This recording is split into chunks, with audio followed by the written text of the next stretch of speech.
welcome to our discussion on globalization.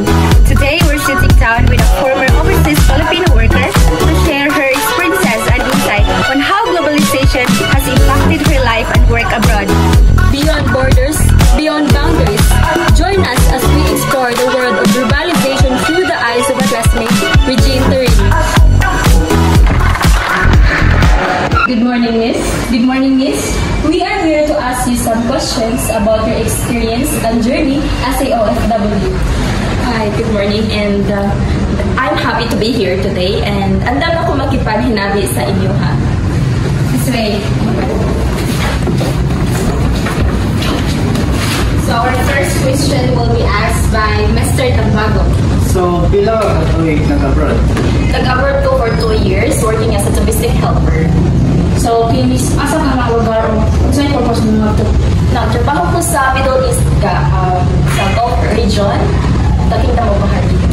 And my purpose has always been for me to be able to earn a living in order for me to provide for my family back home in the Philippines, because those days are in the middle of pandemic. And listen siya, it wasn't easy. It was actually very difficult, but I did it anyway. Then, ano sa'yo mo ang malimtan ng experiences nga to sa Bahrain? And how will you describe it? It is good or bad?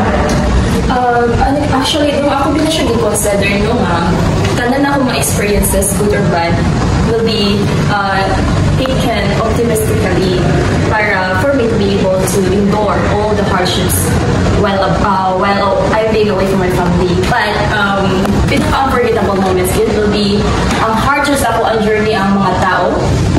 Labi na ang katong ako ang mga employer, ilang pamilya who have embraced me for who I am, and ilang respect ang ako ato ang culture sa Filipino. Usap-usad ang mga bata ang ako ang alagaan dito. And also my colleagues, because actually my co-workers there came from different countries. So Miss, saan mo compare ang Pilipinas kaysa sa lain country? For me, the Philippines has a unique culture and warmth that's hard to find elsewhere. Namagin na siya advantages, diba? O disadvantages. So Philippines for me, it's where I was born. So I'm a proud Filipino. So yeah, for me, Philippines is uncomparable to other countries. Then Miss Doreen, do you want to go back abroad or madto sa lain country? Why and why not? I've always considered it. Before ko ni balik diri sa Pilipinas, nakaplano na gyud nga mo graduate ko, kinahanglan mo graduate ko at least a 4 years course or bachelor course. Tapos after that, then proceed ko sa kuang plano to go back. So more gina siya ang purpose ni balik ko. Kinahanglan ko nga makuha og bachelor course para in the future I'll be able to land a better opportunity for me. Para ako aganing makaprovide ko og better future for my family here in the Philippines. Imong observation, Miss, kanang yun sa ba ilang pagtrato sa mga laing nga sa ilang mga foreign workers?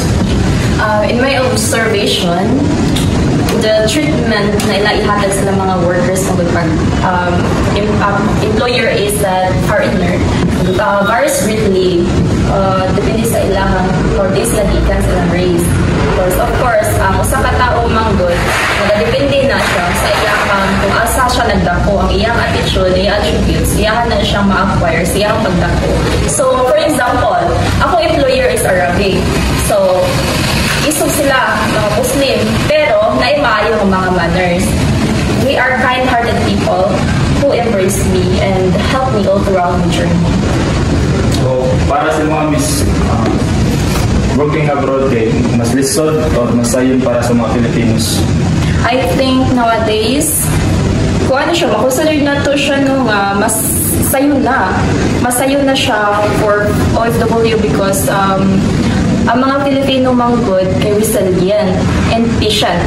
So, mo na siya ang duha sa mga daghang attributes na ipamita sa mga foreign employers na ang ilang mga workers supposedly dapat kanang andam gani sila resilient nga kanang patient food para ilang mabuhat ang ilang supposedly function in the specific nga area.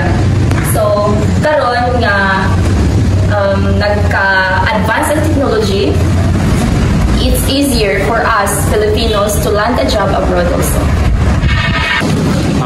Unsa yung biggest benefits nimo as an OFW? Ako ang may story dihan napita dong as a former overseas Filipino worker.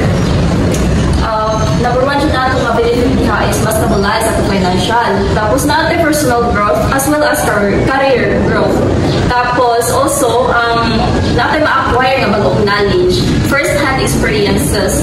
Kaya kita man mismo naka-experience na so cultural exchange big time. Nasa ko yung follow-up question sa inyo unsa imong masulti or matampag sa magplano nga mag-abroad? Wow, nindot siya ma-question dahil kay para makaibaw ba ang gatong ganahan na mag-OFW puhon, unta, before mo musud, before mo sign of contract, you have to be emotionally ready para able mo when it comes, para mapag-abot ninyo sa abroad, able mo nga resilient mo enough sa mga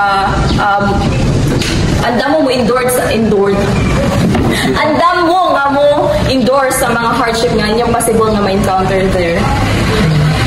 Okay, that's all, Miss. Thank you so much for lending us your time. Thank you. Thank you. Unta, naamoy na-learn na knowledge ako ang mga gitong share sa inyo karong adlaw, no? Okay. O puhon, ay sagot. O puhon na mag-upload mo. Unta, anda mo physically, emotionally, and spiritually. Yes.